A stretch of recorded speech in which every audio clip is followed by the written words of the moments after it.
Untuk teman-teman yang komen dan pertanyaannya belum dijawab, mohon maaf, mohon doanya. Semoga tetap diberi kelapangan dan kelancaran, jadi bisa bantu teman-teman.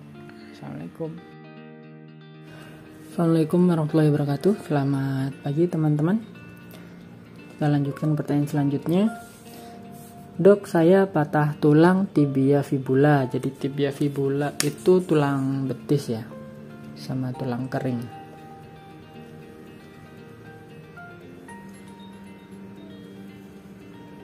Ini patah dua-duanya lah istilahnya. Sudah 4 bulan yang lalu. Terus pertanyaannya sekarang ada lubang dan keluar cairan. Ini nggak jelas ya pasiennya umur berapa. Terus 4 bulan yang lalu ini dipasang gip, dipasang pen luar atau dipasang pen dalam, kita juga nggak tahu. Tapi kalau cuma dari pertanyaannya ada lubang dan keluar cairan, berarti ada lubang. Nih kemungkinan lubang di kulitnya ya. Jadi kita bahas bisanya. Patah tulang pada kaki bawah, ini kan tulangnya ada 2. Kalau sampai patah dua-duanya ya kemungkinan kecelakaannya lumayan parah ya. Dan kulit di sekitar tulang kering ini kan emang tipis banget. Jadi kemungkinan besar ada luka terbuka. Dan ada luka terbuka itu emang dari awal emang risiko infeksi tinggi. Terlepas dia dioperasi atau enggak, atau cuman dipasang gips, tuh kalau udah ada lukanya ada risiko infeksi yang tinggi.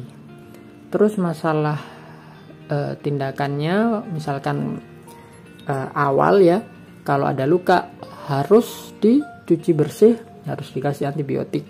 Mengenai pasang gips atau pen luar, pen dalam, itu dilihat kondisi patahannya. Kalau misalkan patahnya nggak banyak geser, istilahnya kelihatan lumayan stabil, bisa kita coba pasang gips saja. Atau memang mentok nggak berani operasi, bisa kita coba pasang gips saja.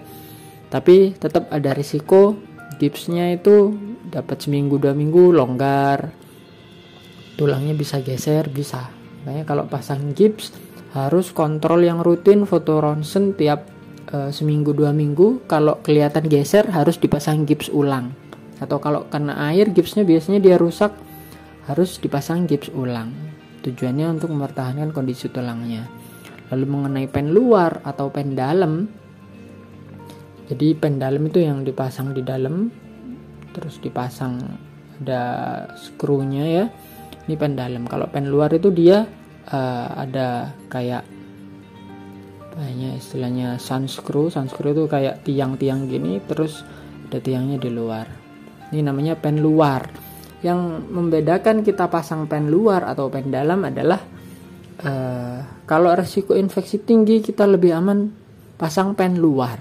Kalau ada risiko infeksi kita pasang pen dalam, infeksinya itu bisa menyelimuti pennya yang di dalam ini, bisa malah nyebar.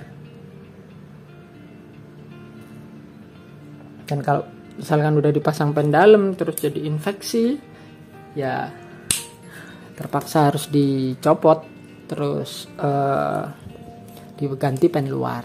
Kalau pen luar ini resikonya adalah resiko infeksi di dalamnya berkurang, tapi dia di kulitnya kan ada, misalnya ini kulitnya ya, permukaan kulit di sini. Ya ini akan ada lubang-lubang yang kontak dunia luar, ini harus dirawat luka berkala biar nggak infeksi. Namanya kan ada luka lama, harus dirawat, harus bersih, kasih betadin, alkohol segala macem, dijaga biar nggak terjadi infeksi. Nah pada masnya ini kita nggak jelas masnya apakah dipasang gips, pen dalam atau pen luar. Tapi yang pasti kalau di permukaan kulit dia ada lubang, terus lubangnya keluar cairan terus menerus. Cairan ini adalah tanda infeksi. Jadi pertama harus difoto ronsen ulang, dilihat apakah ada tanda infeksi yang menyebar di dalam tulangnya. Lalu kedua adalah diberi antibiotik. Antibiotik ini nggak bisa sembarangan sebenarnya ya. Pertama kita kasih yang broad spectrum, istilahnya untuk yang bisa buat macem-macem. Cuman lebih bagus lagi adalah di kultur.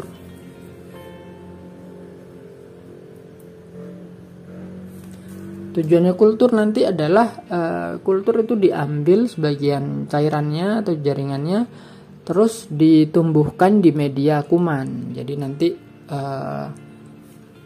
kita bisa kasih antibiotik yang sesuai, dilihat kumannya apa, cocoknya pakai obat apa.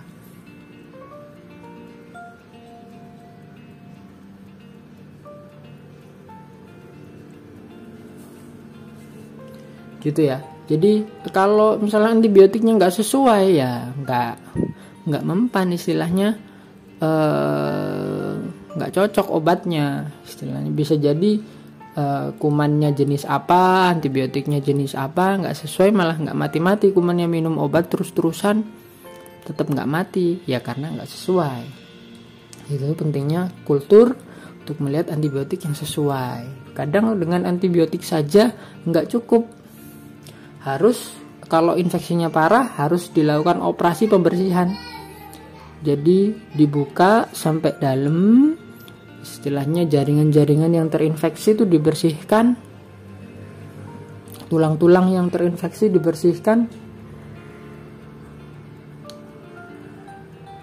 Harapannya mengurangi lokasi infeksinya.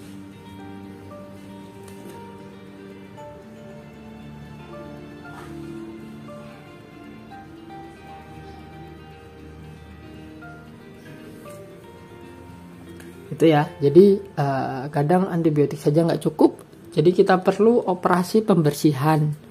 Kalau teman-teman yang udah pernah mengalami pasti tahu ya, operasi pembersihan ini ya lukanya dibersihkan. Kalau ada lubangnya yang menganga bisa istilahnya diiris lubangnya lalu dijahit biar nutup.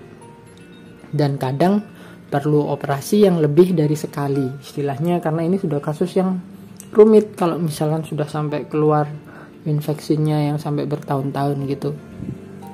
Seperti itu ya. Jadi kalau udah terlanjur udah 4 bulan yang lalu ada lubang, ada keluar cairan, itu tanda infeksi.